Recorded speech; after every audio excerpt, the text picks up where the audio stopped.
नमस्कार, मैं हूं विजय श्री और स्वागत है आपका सियासत नगरी में। महाराष्ट्र में विधानसभा चुनाव के नतीजे आए हुए एक हफ्ते से ज्यादा हो चुका है। महायुति ने शानदार जीत दर्ज की है, लेकिन मुख्यमंत्री पद को लेकर खींचतान थमने का नाम नहीं ले रही। इससे लेट लतीफी ने न केवल राजनीतिक गलियारों में हलचल मचाई है, बल्कि राष्ट्रीय स्वयंसेवक संघ यानी कि आरएसएस को भी नाराज कर दिया है।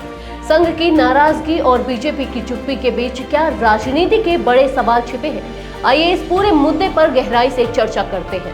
महाराष्ट्र विधानसभा चुनाव में महायुति, जिसमें बीजेपी, शिवसेना और अन्य सहयोगी दल शामिल हैं, ने बहुमत का जादुई आंकड़ा पार कर लिया। बीजेपी ने अकेले 288 में से 132 सीटें जीती, जबकि महायुति ने कुल 162 सीटों पर कब्जा जमाया। ये नतीजे न केवल बीजेपी की ताकत को दिखाते हैं, बल्कि जनता का भरोसा भी उजागर करते हैं। लेकिन हैरानी की बात यह है कि इतनी बड़ी जीत के बावजूद बीजेपी अब तक मुख्यमंत्री के नाम का ऐलान नहीं कर पाई। यह देरी केवल बीजेपी के अंदरूनी मतभेदों की ओर इशारा नहीं करती, बल्कि संघ जैसे बड़े संगठन की नाराजगी को भी बढ़ा रही है। राष्ट्रीय स्वयंसेवक संघ यानी कि आरएसएस का भाजपा की सफलता में अहम योगदान है। चुनावी रणनीति से लेकर बूथ स्तर तक संघ के कार्यकर्ताओं ने जी जान लगाकर काम किया। चुनाव के दौरान संघ ने महाराष्ट्र के हर जिले में अपनी ताकत झोंकी और महायुति को विजयी बनाया। लेकिन अब मुख्यमंत्री पद के चयन में हो रही देरी ने संघ को नाराज कर दिया है। सूत्र बताते हैं कि संघ के नेतृत्व ने बीजेपी से सीधे सवाल किया है कि जब पार्टी को स्पष्ट बहुमत मिल चुका है तो मुख्यमंत्री पद पर इतना रहस्य क्यों? संघ का मानना है कि इस तरह की अनिश्चितता न केवल राजनीतिक स्थिरता को प्रभावित करती है, बल्कि पार्टी की छवि पर भी नकारात्मक प्रभाव डाल सकती है। बीजेपी की इस लेट लतीफी के पीछे जाति समीकरणों की राजनीति भी एक बड़ी वजह मानी जा रही है। महाराष्ट्र में जातिगत संतुलन हमेशा से एक संवेदनशील मुद्दा रहा है। मुख्यमंत्री पद के लिए कई नामों पर चर्चा हो रही है, जिनमें मराठा, ओबीसी और अन्य जातियों के उम्मीदवार शामिल हैं।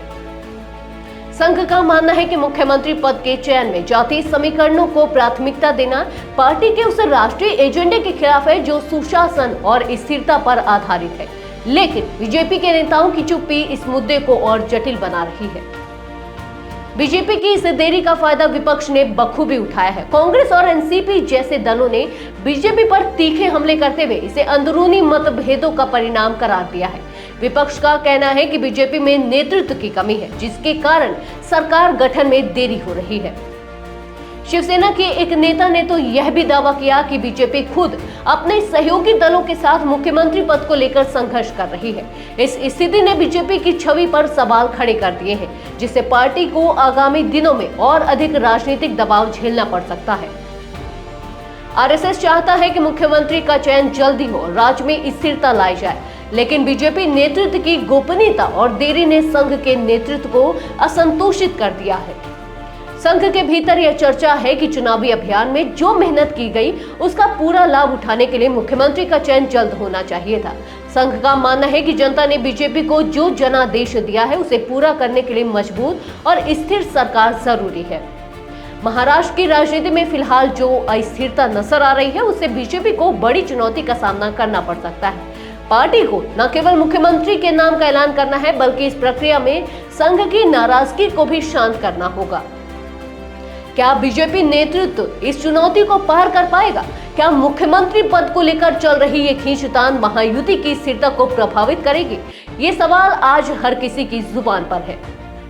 तो यह थी महाराष्ट्र की सियासत की सबसे बड़ी खबर। महायुति की जीत के बाद मुख्यमंत्री के नाम पर सस्पेंस ने राजनीति में नई बहस को जन्म दे दिया है। आपकी राय में बीजेपी की इस देरी का असली कारण क्या हो सकता है? हमें कमेंट में जरूर बताएं। तब तक के लिए जुड़े रहिए सियासत नगरी के साथ, क्योंकि राजनीति से जुड़े हर सवाल का जवाब यही मिलेगा। धन्यवाद।